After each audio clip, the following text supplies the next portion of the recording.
Oi galerinha do Jota Explica, aqui é a professora Laísa da disciplina de artes e hoje a gente vai falar sobre as tartarugas ninjas.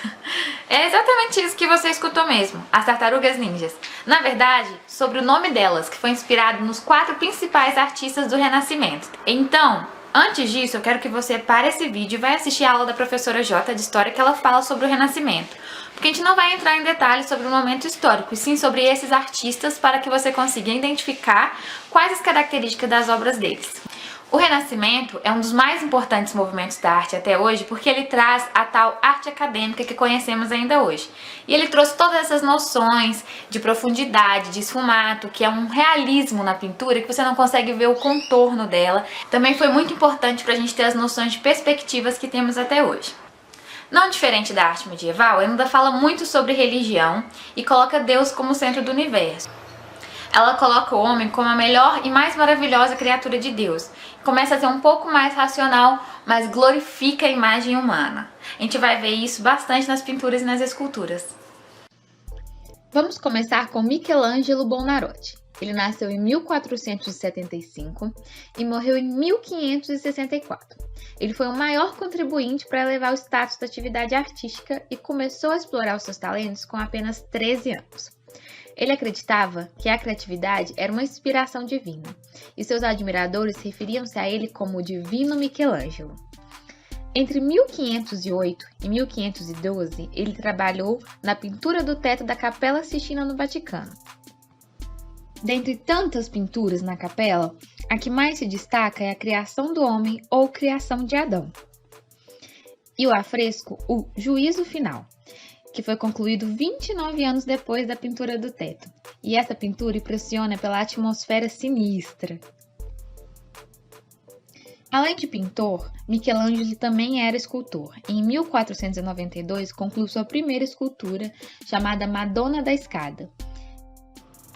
Em 1497, o cardeal embaixador do rei da França, da corte papal, contratou Michelangelo para esculpir uma escultura de mármore para a capela da Basílica de São Pedro. O artista então foi enviado para outra cidade para escolher o melhor mármore em um bloco único, na qual ele esculpiu a famosa obra Pietà, que é a imagem de Maria carregando Jesus nos braços. E foi finalizada em 1499, 7 anos de obra. O artista ficou tão orgulhoso da obra que decidiu colocar sua assinatura na faixa que passa sobre o busto de Maria. A obra hoje está exposta na Basílica de São Pedro até hoje no Vaticano.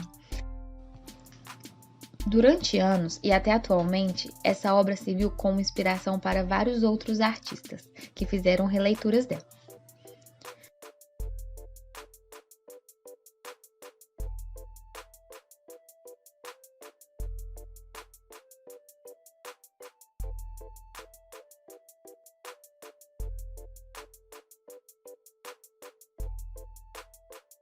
Outra escultura muito famosa é o Davi, que é uma estátua de 4,34 metros de altura, que ficou pronta depois de 2 anos e meio.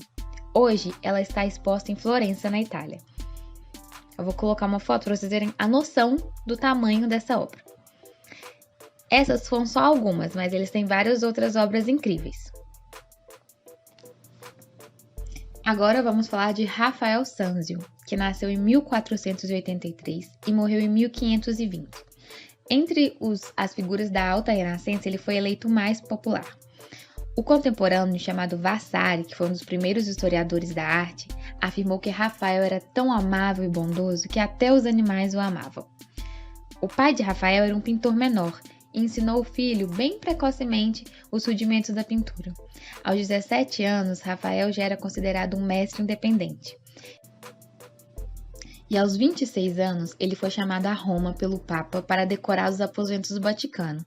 Ele pintou os afrescos com a ajuda de 50 discípulos, no mesmo ano que Michelangelo terminou a Capela Sistina. Ele foi o grande pintor da série Madonnas. Também foi o pintor da obra Disputa ou Discursão do Santíssimo Sacramento e da Escola de Atenas, uma das mais famosas pinturas do Renascimento, onde o pintor mostra um grupo de filósofos de várias épocas históricas ao redor de Aristóteles, Platão. Foi um pintor exímio, mas infelizmente veio com sua morte precoce aos 37 anos, e segundo Vasari, a corte dos artistas mergulhou-se em luto, e ele foi enterrado no Panteão, em Roma. Donato de Niccolò di Bettobardi, conhecido como Donatello, nasceu em 1389 e morreu em 1466. Ele foi filho de um tecelão e, ainda jovem, começou a esculpir nas oficinas de ourivesaria e de escultura. Ele trabalhou na elaboração das gigantescas portas de bronze do batistério de San Giovanni na Florença. A porta norte ilustra o episódio do Novo Testamento. A segunda porta é a Porta do Paraíso, e ela ilustra a história do Antigo Testamento.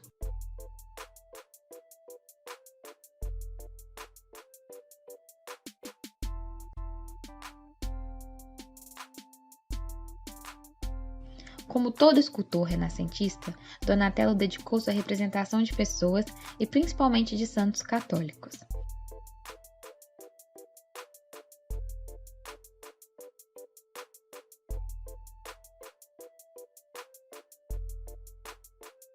Por último, mas não menos importante, Leonardo da Vinci nasceu em 1452 e morreu em 1519. Ele foi filho de tabelião e, ainda menino, já desenhava e pintava.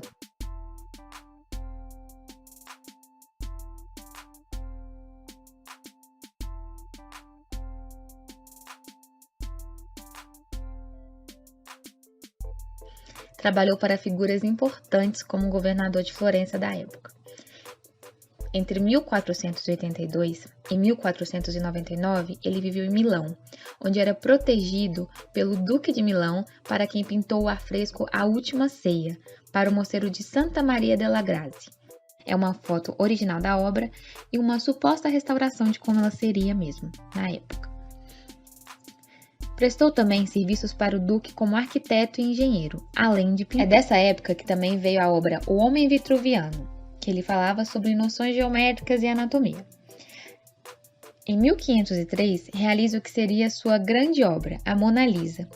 Hoje exposta no Museu do Louvre, Paris, é uma das obras mais famosas de toda a história da arte, que carrega consigo o mistério de uma inspiração. Ninguém sabe, na verdade, com certeza, o que inspirou essa obra, que também é chamada de La Gioconda. Ela ficou marcada por ter a utilização da técnica sfumato, que é uma técnica artista usada para gerar suaves gradientes de tonalidade, e é comumente aplicada em desenhos e pintura. Para dar uma sensação de realismo, de profundidade, ela não destona muito os tons. O esfumare significa tom baixo, ou evaporar como fumaça. Esse método, o artista produziu suaves degradês nas tonalidades que possibilita a relação das texturas da pele humana. Leonardo da Vinci foi um grande apreciador dessa forma de pintar e utilizava em diversos quadros. O que podemos chamar de gênio, Da Vinci, além de exímio artista, tinha curiosidade e dedicava-se aos estudos em diversos campos da arte e do conhecimento geral. Naquela época, onde ocorriam intensas transformações, ele guiava o mundo para rumo à modernidade. Dentro dessas áreas estavam arquitetura, hidráulica, engenharia e anatomia, como falamos anteriormente. Teve em seu registro diversas invenções. Dentre elas, ele criou um paraquedas e diversas outras máquinas aéreas.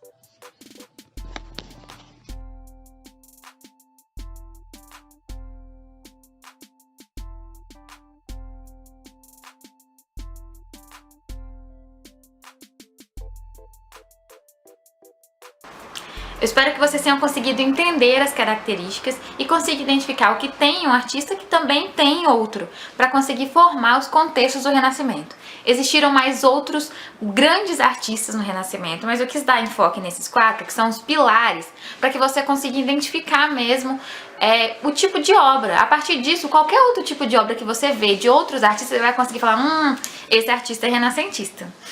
Tá bom? Até a próxima, bons estudos!